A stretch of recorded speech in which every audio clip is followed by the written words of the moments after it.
శ్రీ గురుభ్యో నమః. జయ శ్రీకృష్ణ. ఈరోజు మనము చమత్కార కథలలో భాగంగా సంస్కృత శ్లోకాలు లేక తెలుగు పద్యాలు దానికి అనుసంధానంగా ఉండేటువంటి ఒక కథానికని చెప్పుకుందాం. ముందుగా ఒకటి మొదలు పెడదాం. ఈరోజు కొంతమంది మన సమాజంలో గలగలా ఏదో మాట్లాడేస్తూ ఉంటారు. జాగ్రత్తగా వింటే కానీ వాళ్ళు ఏం మాట్లాడుతున్నారో మనకు అర్థం కాదు. ఆ వేగాన్ని అందుకోవడం కూడా మన తరం కాదు.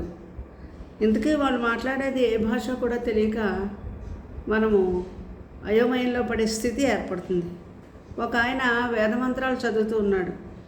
ఆహా, ఏమి పాండిత్యమయ్యా, క్రమాంత స్వాధ్యాయులా ఉన్నాడు, ఉదాత్త అనుదాత్త స్వరిత భేదాలతో ఏమి గొప్పగా వేద పనసలు వల్లివేస్తున్నాడమ్మా అనుకుంటూ మురిసిపోయాడు ఒక ఆయన.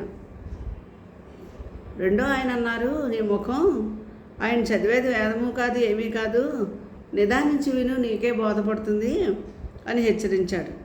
సావధానంగా వింటే వేదంలాగా ఆయన చదువుతున్నది వేదం కాదని, అవి తెలుగు పదాలనని అర్థమైంది. అలాగే కొన్ని శ్లోకాలు ఉంటాయి, తెలుగు సంస్కృత భాషా పదాలతో మిశ్రమ రచన చేయబడినటువంటి కొన్ని సరదా శ్లోకాలు ఉంటాయి. అందులో ఒకటి చూద్దాం ఈరోజు.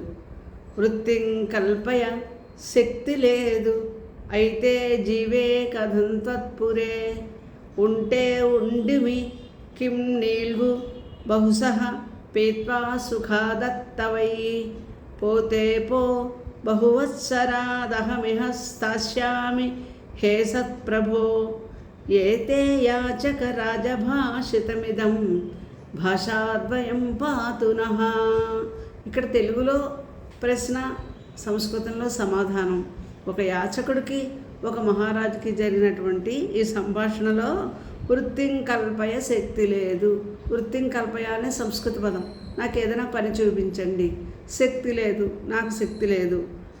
అయితే జీవే కథం, అయితే ఎలా బతుకుతున్నావు? ఇలాగ 4 పాదాల్లోనూ కూడా తెలుగు సంస్కృత పదాల మేడనం కనిపిస్తుంది. ఓ బిచ్చగాడు రాజుని ఏదైనా పని చూపించమని కోరాడు. అప్పుడు రాజు ఆ బిచ్చగాడు తెలుగు సంస్కృత భాషా పదాలతో మాట్లాడేసుకున్నారన్నమాట. ఈ శ్లోకంలో ఏదైనా పని చూపించవయ్యా రాజా అంటే, నా వల్ల కాదురా అన్నాడు. మరి ఎలా బతకడం అంటే, ఉంటే ఉండిమి, ఉంటే ఉండి, పోతే పో అన్నాడు. కిం నీల్గు, ఎందుకు బాధపడుతున్నావు, ఎందుకు మూలుగుతూ ఉన్నావు? బహుశః పీత్వా సుఖాదత్తవై, పోతే పో, ఉంటే ఉండు, పోతే పో. ఇలాగ ఉంటే ఉండు, పోతే పో, ఇలా సాగింది వారి సంభాషణ. ఇది ఒక చమత్కార శ్లోకంగా మనం భావించవచ్చు. అలాగే ఇంకోటి చూడండి, సరదా గేయం లాంటిది బాలబాలికలకు నేర్పుకుంటే బాగుంటుంది. కాచి కాచి మునక్కాయ, కాయవే పొట్టి కాకర, కాయానాం వంగ పింజానాం, కూరానాం గుజ్జు పచ్చడి. ఇందులో సారాంశం ఏమి ఉండదు, భావం పెద్దగా మనకి లభించదు, కానీ సరదా పచ్చడి, సరదా పద్యం పదశోభితమై ఉంటుందన్నమాట. మునక్కాయ ముక్కలు, పొట్టి కాకర, లేత వంకాయలు వేసి చేసే గుజ్జు పచ్చడి ఇందులో చెప్తున్నాడు. ఇది ఉభయ భాష శోభితంగా ఉంది కదా. అలాగే ఉభయ భాషా విన్యాసాలతోనే ఇంకొక ప్రార్థనా శ్లోకం కూడా చూడండి.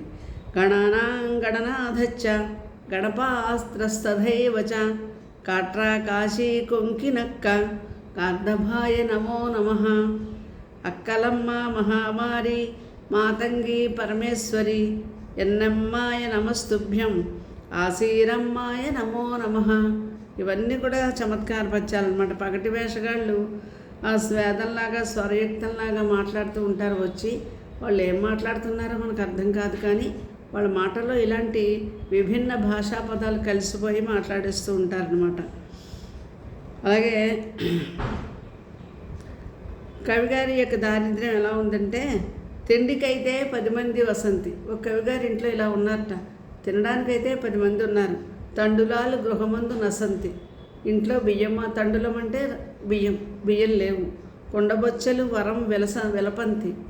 ఆ గిన్నెలన్నీ, పాత్రలన్నీ కూడా దుఃఖిస్తూ ఉన్నాయి. నా ఇతరులెల్లా హసంతి. అతని దారిద్ర్యాన్ని చూసి ఇతరులందరూ కూడా నవ్వుకుంటున్నారు అని.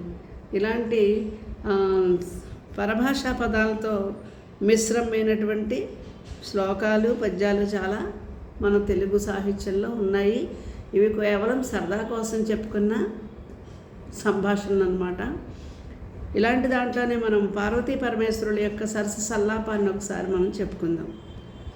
అంటే భార్యాభర్తలు అన్నాక ఇటువంటి సరదాగా మాట్లాడుకోవడం ఇవన్నీ ఉంటాయి, మాట అనుకోవడాలు కూడా ఉంటాయి. మరి దేవతలు కూడా అలా ఉంటారా అంటే ఒక కవి చమత్కారంగా ఇలా చెప్తున్నాడు. మీ వాళ్ళు ఇలా అంటే మీ వాళ్ళు అలాగా అని వాదించుకుంటూ ఉంటారు కదా, ఒకరిని ఒకరు దెప్పి పొడుచుకుంటూ ఉంటారు. మూతులు ముడుచుకోవడము, అలకలు, ముక్కులు చీదుకోవడము, మాట్లాడుకోవడం మానేయడాలు, కూరలు తగలేయడం, గిన్నెలు విసిరేసుకోవడం, ఉపాహారం అంటే టిఫిన్ తినకుండా వెళ్ళిపోవడం, ఇలాగా తర్వాత అయ్యో అని బాధపడడం, ఇవన్నీ కూడా నిత్య జీవితంలో అందరికీ సాధారణమే. కొంతమంది అయితే సాయంత్రానికి వేడివేడి పకోడీలు చేయడాలు, ఈ కోపాలు తగ్గడానికి, మళ్ళీ కమ్మని కాఫీలు పెట్టడాలు, ఇలాంటివన్నీ చేస్తూ ఉంటారు. అయితే ఆది దంపతులు అర్ధనారీశ్వరులైనటువంటి పార్వతీ పరమేశ్వరులకు కూడా ఇటువంటి సన్నివేశం ఒకసారి వచ్చిందట. అది గమనిస్తే మనకి అమృతోపమానమైన సరస సంభాషణలాగా అనిపించి అర్ధనారీశ్వరులోనే ప్రతి వాళ్ళు ఉండాలనే భావం కలుగుతూ ఉంటుంది.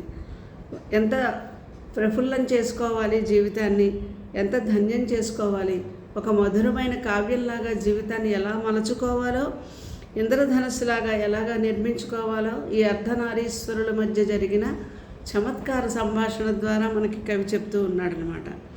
ఆయన ఏమంటున్నాడంటే, శివుడు పార్వతీదేవిని చూసి క్వతిష్టతస్తే పితరౌ మమేతి అపన్నయోక్తే పరిహాసపూర్వం క్వవా మమేవ స్వశ్రోతవేతి తామీరయన్ సస్మిత వీశ్వరోవ్యాత్. పార్వతీ పరమేశ్వరులు ఇద్దరు ఒకరోజు ఏదో అలా సాయంకాలం ఖాళీగా కూర్చున్నారు. అప్పుడు పార్వతీదేవి ఏమన్నారు, క్వతిష్టతస్తే పితరౌ మమేతి అపన్నయోక్తే పరిహాసపూర్వం. ఎవండి పరమేశ్వర, నాకు ఉన్నతమైనటువంటి అమ్మా నాన్నలు ఉన్నారు, హిమవంతుడు మేనక, ఆమెమో దేవకన్య, ఈయనేమో పర్వతరాజు అద్రిరాజు, కీర్తి పొందినటువంటి వాడు. నాకు అలాంటి గొప్ప తల్లిదండ్రులు ఉన్నారు, మీకు అలాంటి తల్లిదండ్రులు లేరు అని ఆవిడ పరిహాసవాక్యం. ఆయన ఏమన్నారంటే, క్వవా మమేవ స్వశ్రోతవేతి. ఓ అపర్ణ, ఓ పార్వతీదేవి, నాకు ఉన్నటువంటి అత్తామామలు నీకున్నారా? నీకు అత్తామామలు లేరు. నాకు అత్తామామలు గొప్పవాళ్ళు అయినటువంటి హిమవంతుడు వెనక అనే అత్తమామలు నాకున్నారు అని తామీరయన్ సస్మిత మీశ్వరు అలాగ చెప్తూ చిరునవ్వు నవ్వాడట పరమేశ్వరుడు. ఇందులో భావం ఏంటంటే, పరమేశ్వరుడు ఆదిపురుషుడు కాబట్టి ఆయనకు తల్లిదండ్రులు లేరు. ఆయనంతటా ఆయనే సృజింపబడ్డాడు లోకం కోసం అని చెప్పి. అమ్మకు ఉన్నారు, అంచేది నీకు తల్లిదండ్రులు లేరు అని అమ్మవారు అన్నప్పుడు ఆయన ఏమన్నారు, నీకు నాకున్నంత గొప్ప అత్తమామలు నీకు లేరు కదా అని ఆయన పరిహాసపూర్వకంగా చిరునవ్వుతో చెప్పడం జరిగిందనమాట. ఎంత అద్భుతంగా ఉందా. ఇదే దీనికి తెలుగులో ఒక పద్యం ఉంది, నాకున్న తల్లిదండ్రులు మీకేరి అని అపన్న మేళములాడన్, నాకున్న అత్తమాములు నీకేరి అనుచునగు త్రినేత్రుని కొలుతున్. అటువంటి అర్ధనారీశ్వరులైనటువంటి పార్వతీ పరమేశ్వరుని నేను ప్రార్థిస్తున్నాను అని ఒక కవిగారు ఇందులో చమత్కారంగా చెప్పారనమాట. శివపార్వతుల యొక్క సల్లాపం ఎంత మనోహరంగా ఉందో చూసారా. అర్ధనారీశ్వర తత్వానికి అర్థము పరమార్థము కూడా ఇదే. స్వస్తి.